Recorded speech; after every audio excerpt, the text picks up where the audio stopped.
మీ గాడిద ఒకటి గుంటల్లో పడిపోతే విశ్రాంతి దినమని ఆ రోజున దాన్ని వదిలిపెట్టేస్తారా, లేకపోతే ఆ గాడిదను గుంటలోంచి తీసి పైకి నిలబెట్టి దాన్ని బాగుపరుస్తారా అని యేసు ప్రభువు వారు అడిగారు. నిజానికి ప్రాణరక్షణ మేలా లేకపోతే కీడు చేయటం మేలా అంటే కీడు కంటే ప్రాణరక్షణే మేలు. కాబట్టి మన గాడిదే లేకపోతే మన పశువు గుంటలో పడిపోతే దాన్ని వదిలిపెట్టడం కానీ దాన్ని పైకి తీసి ఏదో ఒకలాగా దాని ప్రాణాలు కాపాడాలని చూస్తాం కదా. కాబట్టి నేను కూడా అదే విధంగా అతని చెయ్యి బాగుపరచడం ధర్మం కాబట్టి నేను అతని చెయ్యి బాగుపరచానని యేసు ప్రభు వారు సమాధానాన్ని తిరిగి చెప్పారు.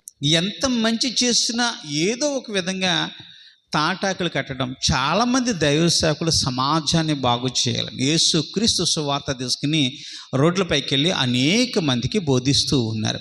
ఈ సువార్త ఎవరు బోధించమన్నారు నిన్ను? ప్రతి ఇంటికి వెళ్తున్నాం, ప్రతి రోడ్డుకి వెళుతున్నాం, ప్రతి గ్రామానికి వెళుతున్నాం, నేను ఎవరు వెళ్ళమన్నారని ప్రశ్నిస్తే బైబిల్లో ఒకే ఒక మాట చెప్తుంది, మీరు సర్వలోకానికి పోయి సువార్తమానం విత్తండి అని. పరమ తండ్రి అయిన దేవుడే ఆ సేవకులందరికీ కూడా ఆజ్ఞాపించాడు. దేవుని ఆజ్ఞను కాదని ఎవ్వడు కూడా ఈ భూమి మీద బ్రతకడం చాలా కష్టం. దేవుడు చెప్పిన పని చేయాలి కదా.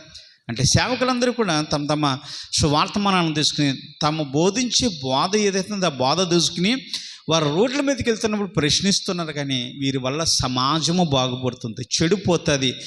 మంచి అందరూ కూడా ఆస్వాదిస్తారు, వారి జీవితాలు బాగుంటాయని ఆలోచించుకునేటువంటి వారు ఎవరు లేరు. అందరూ కూడా మత పిచ్చ కలిగిన వారు. ఈ మత పిచ్చతో రగిలిపోతూ సేవకుల మీద తిరగబడుతున్నారు, కొడుతున్నారు, తిడుతున్నారు, వారిని త్రోసి వేస్తున్నారు, వారి మీద పేడ నీళ్ళు జిమ్ముతున్నారు.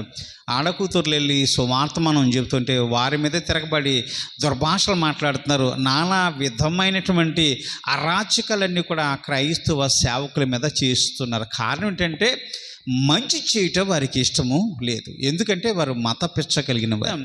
ఆ రోజుల్లో కూడా యేసు ప్రభు చుట్టూ కూడా ఇదే విధమైన మత పిచ్చ కలిగిన వారు ఉన్నారు. ఎవరంటే ధర్మశాస్త్ర ఉపదేశకులు, అలాగే యోధా మత సంబంధించిన యూదులు, వీరందరూ కూడా ఉపదేశము చేసేటప్పుడు యేసు ప్రభువు వారు ఎక్కడైతే ఉన్నారో వారి మధ్యకు పోయి ఆయన చుట్టూరు తిరుగుతున్నారు.